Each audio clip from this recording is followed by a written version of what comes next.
साथियों, प्राचीन समय से ही बिहार जो रहा, जो प्रांत रहा है, काफी एजुकेशन में मतलब कि बड़ा नाम रहा है, काफी विश्व में भी उसका नाम रहा है। इसके वजह से क्या हुआ, पीछे जो बैकग्राउंड में आप देख रहे हैं नालंदा यूनिवर्सिटी, मतलब कि विदेश से भी लोग यहाँ पर पढ़ने के लिए आया करते थे। चाइना हुआ, श्रीलंका हुआ, बहुत बहुत जगह से जो है एविडेंस हमें मिलता है कि बाहर से भी लोग जो है भारत भारत यानी कि बिहार में स्पेशली जो आकर जो वह अपनी पढ़ाई जो वह करते थे, अपनी एजुकेशन जो डिग्री है उसको प्राप्त करते थे। लेकिन ऐसा क्या हुआ कि मतलब बिहार का जो स्थिति जो है आज हम देख रहे हैं कि एजुकेशन से के मामले में तो हम काफी जो है वह पीछे है। तो आइए देखते हैं, एक सफर की शुरुआत करते हैं। और यह है ब्रिटिश काल के दौरान बिहार में शिक्षा में जो सुधार हुआ, यानी कि क्रमिक विकास जो कहिए चाहे सुधार हुआ, उसको हम कैसे देखते हैं, आइए हम देखते हैं। तो यह जो है क्लास आपको 71 बीपीएससी के लिए बहुत ही इंपॉर्टेंट है, यानी बहुत ही जरूरी है। काफी बढ़िया से नोट्स इसमें मैंने बनाया हुआ है, आपको नोट्स जो है टेलीग्राम में आपको मिल जाएगा। चलिए, यह बिहार स्पेशल के तहत यह सीरीज मैं चला रहा हूँ। मेरा नाम है अंकित सिद्धार्थ और क्विक एग्जाम अड्डा मेरा यूट्यूब चैनल है, उसको सब्सक्राइब कर लीजिएगा। चलिए,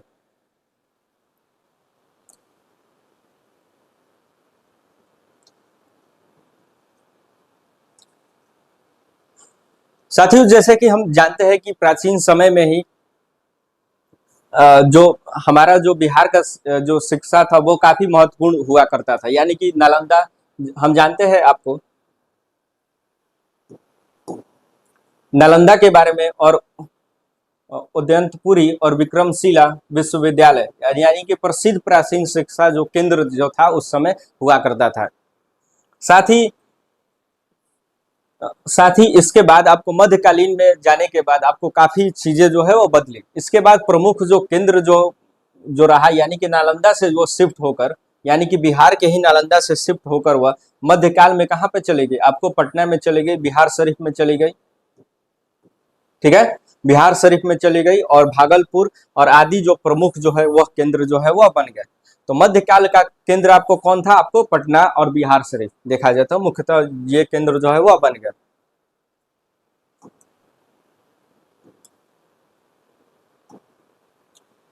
तो मुगल काल के दौरान जो है फारसी भाषा का जो है एक तरह से विकास अगर देखा जाए तो सबसे अधिक हुआ।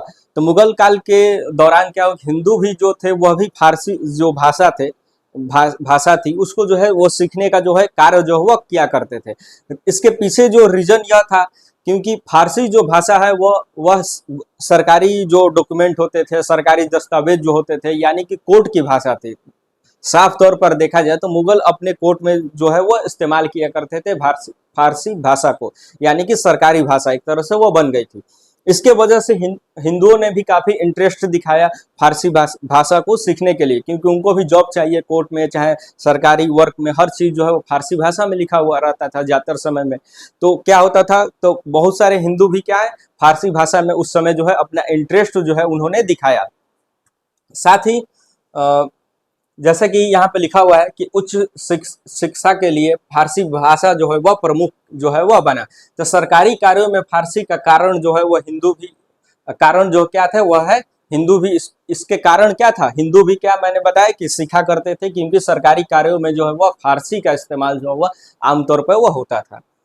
तो 1844 ईस्वी तक, ठीक है, 1844 ईस्वी तक बंगाल और बिहार के अधिकांश गांव में विद्यालय था। देखिए, एडम एडम जो अंग्रेज था एक, ठीक है, उन्होंने 1844 ईस्वी में एक मतलब कि उन्होंने 1844 ईस्वी में उन्होंने एक डाटा तैयार किया, यानी कि एजुकेशन को लेकर बिहार और बंगाल के क्षेत्रों में। ठीक है, तो उन्होंने पाया कि अधिकांश गांवों में जो क्या था उस समय जो है अधिकांश गांवों में आपको एक विश्व यानी कि स्कूल जो है वह था उस समय। तो उन्होंने बताया, और उन्होंने बताया कि 7.75% जो है जो एजुकेशन जो है लिटरेसी रेट, यानी कि साक्षरता दर जो है उस समय हुआ करता था। चलिए, इसके साथ ही आगे हम बढ़ते हैं। आगे बहुत सारा फैक्ट आपको मैं बताऊंगा, अभी थोड़ा शुरुआत में अभी कर रहा हूं आपको। देखिए, तो 1835 जो है, यानी कि 1835 ईस्वी जो है यानी कि आधुनिक शिक्षा के लिए बिहार चाहे पूरे भारत को कहिए बहुत ही महत्वपूर्ण रहा है। क्यों? इसके पीछे रीजन क्या है? रीजन यह है कि लॉर्ड विलियम बेंटिक जो है उन्होंने घोषणा किया कि अंग्रेजी जो एजुकेशन है यानी कि शिक्षा जो हम देते हैं उसके लिए भरपूर कोर्स, जितना भी कोर्स लगे आप लगाइए, लेकिन अंग्रेजी में जो है जो एजुकेशन जो है आप दीजिए बच्चों को। अब स्कूल्स बनाइए अंग्रेजी में, हर मीडियम को अंग्रेजी कर दीजिए पूरी तरह से। उन्होंने पूरा तरह से फोकस किया विलियम बेंटिक ने। इसके साथ ही उन्होंने जिला स्कूलों की स्थापना की। इसके साथ ही उन्होंने बहुत सारे महत्वपूर्ण जिला स्कूल जो है उन्होंने खोला, मतलब कि डिस्ट्रिक्ट स्कूल, यानी कि हर जिले में एक स्कूल जो है उन्होंने खुलवाया। इसके साथ उन्होंने पटना, पूर्णिया और बिहार शरीफ और भागलपुर और आरा, छपरा और मुजफ्फरपुर में क्या है आपको जो है स्कूल जो है वह खोलेगा। यानी कि इन जिलों में क्या है स्कूल जो है प्रत्येक जिला में एक स्कूल जो है वह खोला गया। ठीक है, चलिए तो मुजफ्फरपुर क्या है? तो मुजफ्फरपुर में आपको 1845 में है ना, 1845 में आपको स्कूल जो है वह जिला स्कूल जो है वह खोला गया मुजफ्फरपुर में। इसके साथ ही आपको मैं बता दूं 1863 ईस्वी में 1863 ईस्वी में देवघर, ठीक है, देवघर, इसके बाद मोतिहारी,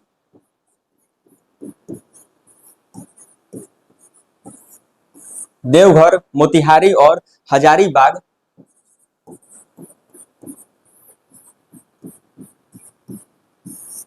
ठीक है, हजारीबाग और हजारी के बाद के इसके बाद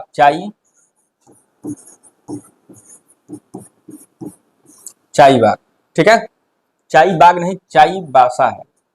ठीक है, तो चाईबासा में क्या है कि जिला स्कूल की जो है स्थापना की गई 1863 में, यानी कि 1863 में इन चारों जिलों में क्या है इसको नोट कर लीजिएगा आप, वहां पर जिला स्कूल यानी कि डिस्ट्रिक्ट स्कूल जो है वह खोला गया। यहाँ पे क्या किया गया जिला स्कूल जो है वह खोला गया। ठीक है, इसमें एक और ऐड कीजिएगा आप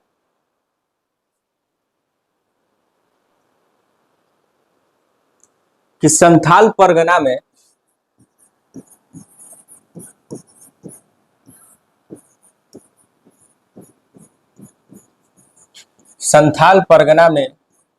जो संथाल है ना, जो संथाल थे यानी कि संथाल परगना जो था बिहार में उस समय, तो बिहार के पाखुड़ में संथाल परगना के पाखुड़, ठीक है, संथाल परगना के पाखुड़ का जो पाखुड़ में क्या है उच्च विद्यालय का जो है वह स्थापना किया गया। उच्च विद्यालय का स्थापना जो है वह किया गया और इसका जो तारीख जो है 1859 ईस्वी में 1859 ईस्वी में वह किया गया। आगे हम बढ़ते हैं।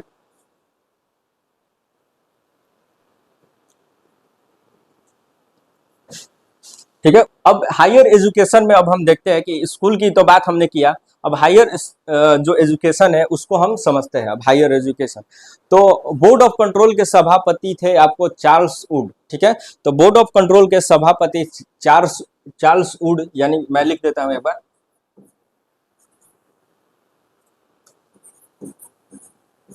ठीक है, चार्ल्स वुड। इन्होंने क्या है 1854 ईस्वी में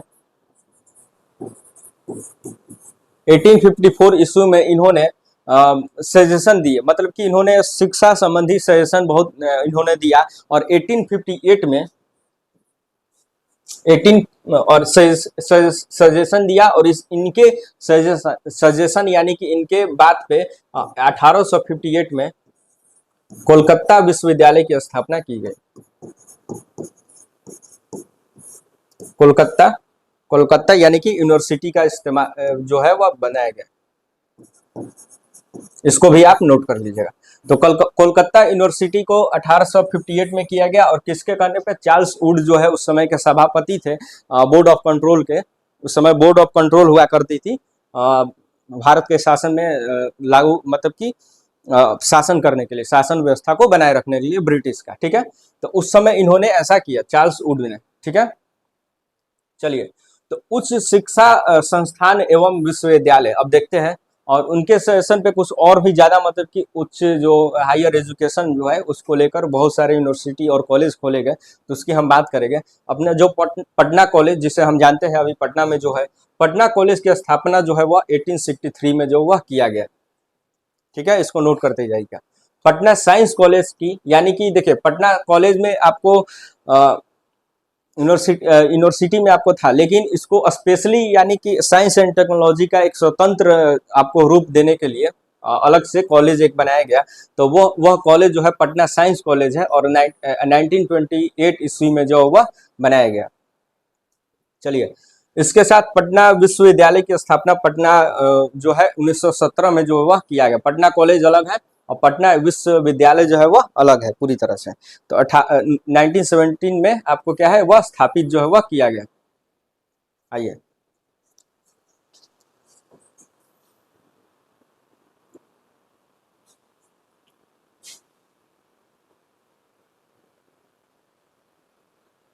इसके साथ ही आपको एक और चीज आपको ध्यान देना होगा कि 1925 में आपको पटना मेडिकल कॉलेज की स्थापना जो है वह किया गया। पटना मेडिकल कॉलेज, ठीक है, पटना मेडिकल कॉलेज की स्थापना जो है वह किया गया। इसके साथ ही 1947 यानी कि आजादी जब होने लगा, भारत का जब आजादी हो चुका था एक तरह से देखा जाए तो उस समय, तो दरभंगा मेडिकल कॉलेज जो है वह स्थापित जो है वह किया गया। Darbhanga medical college. आइए,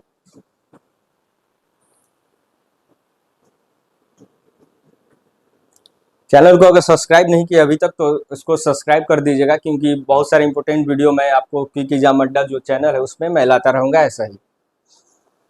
और तकनीकी और व्यावसायिक शिक्षा, यानी कि देखिए तकनीकी यानी क्या, यानी कि टेक्नोलॉजी, तो टेक्नोलॉजी और कमर्शियल जो प्रारूप है उसको मतलब कि देखते हुए उसके लिए भी यूनिवर्सिटी बहुत सारे जो है वह खोलेगा, यानी कि टेक्निकल उसको देखते हुए बहुत सारे यूनिवर्सिटी खोले गए, जिसमें आपको क्या है पटना इंजीनियरिंग कॉलेज जो है, पटना इंजीनियरिंग कॉलेज जिसकी स्थापना 1800 यानी कि 1886 ईस्वी में किया गया। Patna science college, sorry Patna ही साइंस कॉलेज बिहार 1927 में किया गया उसका 1927 में।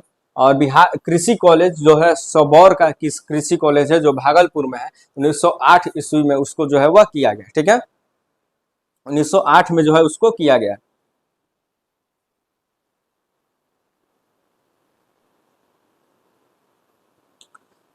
वेटनरी कॉलेज, वेटनरी कॉलेज आप पटना का जो है जो स्थापना है 1927 ईस्वी में जो है वह किया गया। तो 19 ये वेटनरी कॉलेज के क्या मतलब, जहाँ पे एनिमल्स जानवर संबंधी जो है क्या जानवर संबंधी जो डॉक्टर बनते हैं यानी कि पशु के डॉक्टर, उसका जो है वह उसके लिए यह 1927 में जो कॉलेज है वह स्थापित किया गया। इंडियन स्कूल ऑफ माइंस, यानी कि माइंस क्या, यानी कि खदान जो होता है ना, खदान उसका दोहन के लिए खदान कहिए चाहे जो भी हो, तो उसके लिए 1926 में क्या है वह स्थापित जो है वह किया गया। देखने से तो यह लग रहा होगा कि बहुत ज्यादा मतलब कि अंग्रेजों ने हमारे लिए किया, मतलब कि देखने से लग रहा है ना कि मेडिकल कॉलेज भी है, माइंस कॉलेज भी यहाँ तक उन्होंने कर दिया कि इंडियन स्कूल ऑफ माइंस, यानी कि जो खदान जो पढ़ाई होता है उसका भी अब हम करेंगे। काफी नया टेक्नोलॉजी का बात यहाँ पे हो रहा है।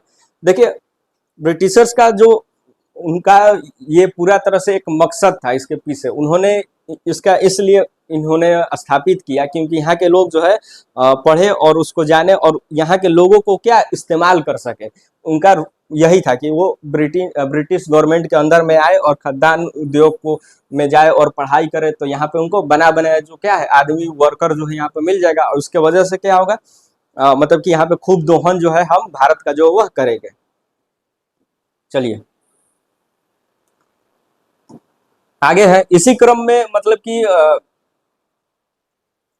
सैंडलर आयोग जो है, सैंडलर आयोग 1917 में, ठीक ना, 1917 में से लेकर 1919 ईस्वी में आपको क्या है, एक मतलब कि डिप्लोमा डिग्री जो है उन्होंने स्थापित किया। डिप्लोमा डिग्री किसमें, साइंस एंड टेक्नोलॉजी हुआ, इन सब चीजों में डिप्लोमा डिग्री का जो है उन्होंने बात रखी, ठीक है, करने के लिए क्या है, और इसके लिए कॉलेज भी उन्होंने खोला।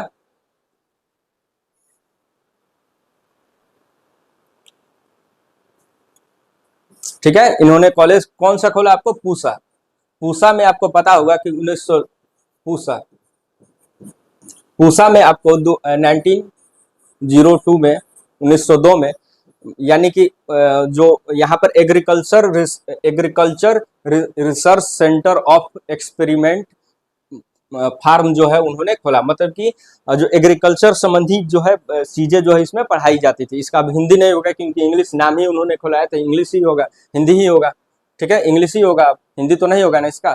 तो agricultural research centre of experiment farm, यानी कि एग्रीकल्चर में बहुत सारे जो उसकी पढ़ाई के लिए इन्होंने एक्सपेरिमेंट कैसे हो, तो उसके अंतर्गत इन्होंने कृषि संबंधी शोध और प्रयोग के लिए क्या है, इन्होंने एक यूनिवर्सिटी का जो है उन्होंने बनाया, यानी कि सेंटर उन्होंने स्थापित किया, जो है कहाँ पे था, वह पूसा में था, और 1902 में जो है उन्होंने स्थापित किया, अभी भी यह, ठीक है।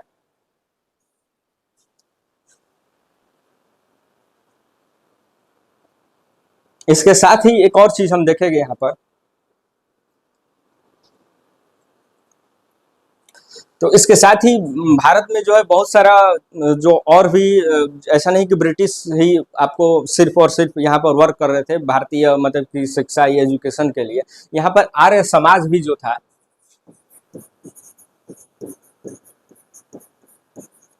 आर्य समाज हुआ, वह भी शिक्षा के लिए भारत में बहुत ज्यादा वर्क जो है वह कर रही थी। इसके साथ ही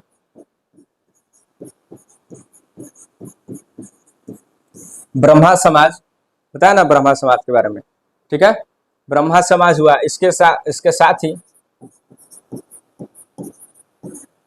ईसाई मिशनरी जो हुआ करती थी, वह भी जो है वह काम जो है वह करती थी, ठीक है। ईसाई मिशनरी जो थी, उन्होंने भी एक तरह से देखा जाए तो ब्रिटिश से अपने आप को स्वतंत्र जो है वह मानते थे, ठीक है, इसलिए इनको ब्रिटिश में हम ऐड जो है लगभग नहीं करते हैं, ठीक है। तो ईसाई मिशनरी भी उस समय वर्क में लगी हुई थी। तो ब्रह्मा समाज जो था, यानी कि ब्रह्मा समाज ने आपको क्या था, पटना में, ब्रह्मा समाज में पटना में आपको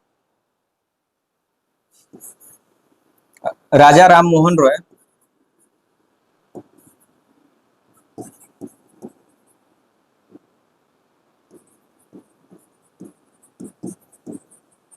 ठीक है, तो राजा राम मोहन रॉय ने क्या किया, यहाँ पे यानी कि इनके नाम से क्या है, राजा ये राम मोहन, राम इनका राय नाम था, ठीक है, इनके नाम से राम मोहन रॉय, ठीक है। ये नाम नहीं था क्योंकि ये पूरा उनका नाम हो गया, ऐसा इनका ही ऐसा नाम था, राजा, सॉरी राजा नहीं उसमें ऐड करेंगे, राम मोहन रॉय जो है, यहाँ पे राम मोहन रॉय सेमी, दिखाई दे रहा है आपको, सेमी सेमिनरी, यहाँ पे लिख देता हूँ सेमिनरी, यानी कि उनके नाम से जो है क्या है, यहाँ पर जो ब्रह्मा समाज था उनके नाम से राम मोहन रॉय सेमिनरी जो है इन्होंने स्थापित जो है वह किया पढ़ाने के लिए स्टूडेंट्स को, ठीक है। और इसके बाद ही आपको पता ही होगा कि आर्य समाज ने आपको क्या किया था, डीएवी आपको स्कूल जो है उन्होंने बनाया, डीएवी, ठीक है। तो ऐसा नहीं कि, यानी कि यहाँ पर आपको मुस्लिम में भी आपको जो है एजुकेशन का जो है वह शुरुआत जो है वह हो चुकी थी, यानी कि उनमें भी एक देखा जाए तो मुस्लिम जो मुस्लिम हुआ करते थे, तो मुस्लिमों में क्या है, जो शिक्षा संबंधी जो है विचार जो है यानी कि सुधार का जो विचार है उनमें भी जो है वो आ चुका था। और इसकी शुरुआत जो है वह हुई थी आपको अलीगढ़ जो आंदोलन हुआ था, जिसके नेता थे सैयद अहमद खान। ठीक है, सैयद अहमद खान जो नेता थे अलीगढ़ आंदोलन के, तो उनसे प्रेरित होकर मतलब कि बिहार में भी जो है वह स्थापित हुआ। तो बिहार में आपको क्या है, तो हाँ, तो बिहार में आपको साइंटिफिक ब्लर हो गया था ना, दिखाई दे रहा अभी? ठीक है। तो बिहार में आपको साइंटिफिक सोसाइटी यानी कि जो तकनीकी के क्षेत्र में अगर देखा जाए तो इस प्रकार से उन्होंने नाम रखा था, बिहार साइंटिफिक सोसाइटी। तो 1872 में जो है यह हुआ था। ठीक है, 1872 में क्या हुआ था, बिहार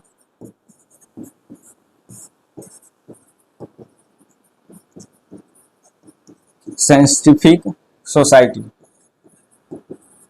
इसको हिंदी में लिख लेगा।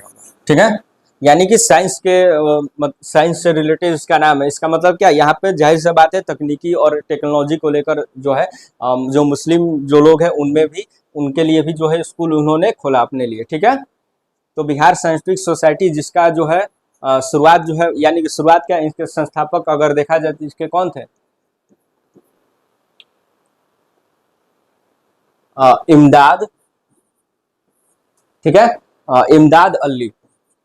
तो इसके संस्थापक में कौन थे आपको, इमदाद अली। इमदाद अली ने इनको क्या है जो बिहार साइंटिफिक सोसाइटी की जो है वह शुरुआत किया था। और उसके तहत क्या है, स्कूल चाहे जो भी हो उसके एजुकेशन का जो है वो विस्तार जो है इन्होंने किया था। तो इसको ये फैक्ट जो है याद रखिएगा, बिहार के लिए स्पेशल के लिए बहुत ही जरूरी है।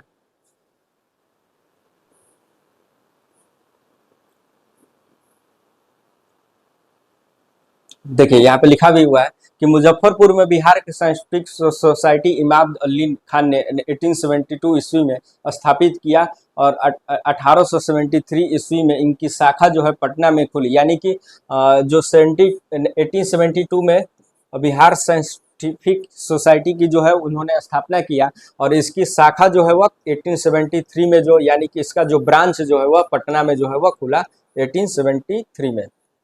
ठीक ना, पटना में। और इसके साथ ही पटना में मुहर्रम एजुकेशन सोसाइटी का गठन, अब पटना में इसका जो है मुहर्रम, इसका जो नाम है आपको मुहर्रम एजुकेशन, ठीक है, एजुकेशन सोसाइटी। ठीक ना, मुहर्रम एजुकेशन सोसाइटी, तो इसका नाम जो है उन्होंने रखा, जिसके द्वारा मुहंडम एग्लो अरेबिक स्कूल की, कैमरा में थोड़ा प्रॉब्लम आ गया था, इसके लिए थोड़ा हो सकता है कि दिखाई नहीं दिया होगा आपको।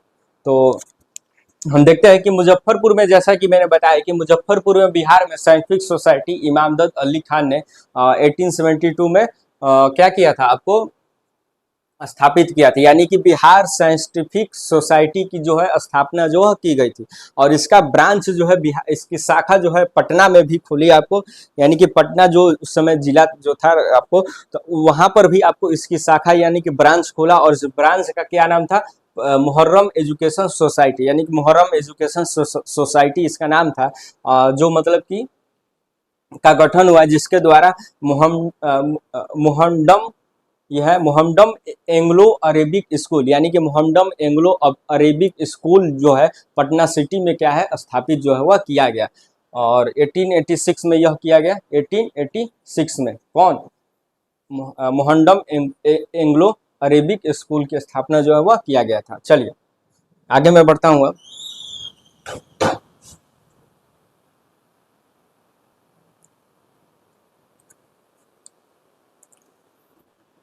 इसके साथ ही महिलाओं की एजुकेशन के लिए भी यह दौर जो है काफ़ी महत्वपूर्ण रहा है। ब्रिटिश काल के समय में उन्होंने बहुत सारे स्कूल भी महिलाओं के लिए भी खोले।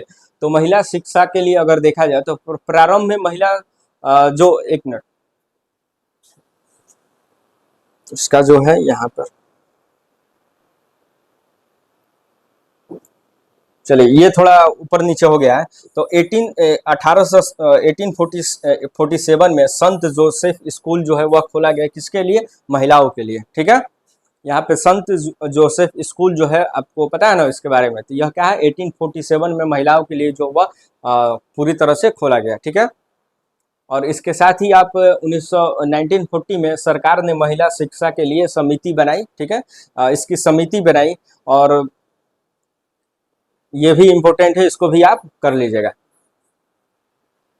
हैटॉर्ग, ठीक है, हैटॉर्ग जो है उनका नाम है, एक हैटॉर्ग कमेटी बनी, जिसके तहत मतलब कि उन्होंने यह मतलब कि ये रिसर्च किया, उन्होंने डाटा निकाला बिहार के संदर्भ में महिलाओं एजुकेशन को लेकर, ठीक है, यानी कि वुमेन्स एजुकेशन को लेकर। तो उन्होंने यह पाया कि 1929 ईस्वी में जो बिहार में 25 लाख अगर छात्र अगर पढ़ रहे हैं, तो उसमें सिर्फ जो है 1,16,000 जो है छात्राएं जो है वह दाखिला है, मतलब कि 1,00,000, यानी कि देखिए सिंपल से बात है, 25 लाख छात्रों स्टूडेंट्स में, यानी कि 1,00,000 जो है वह 16,000 जो है सिर्फ महिलाएं जो है वह पढ़ाई जो है वह कर रही है, यानी कि यही एजुकेशन का जो है रेशियो उस समय जो है वह था।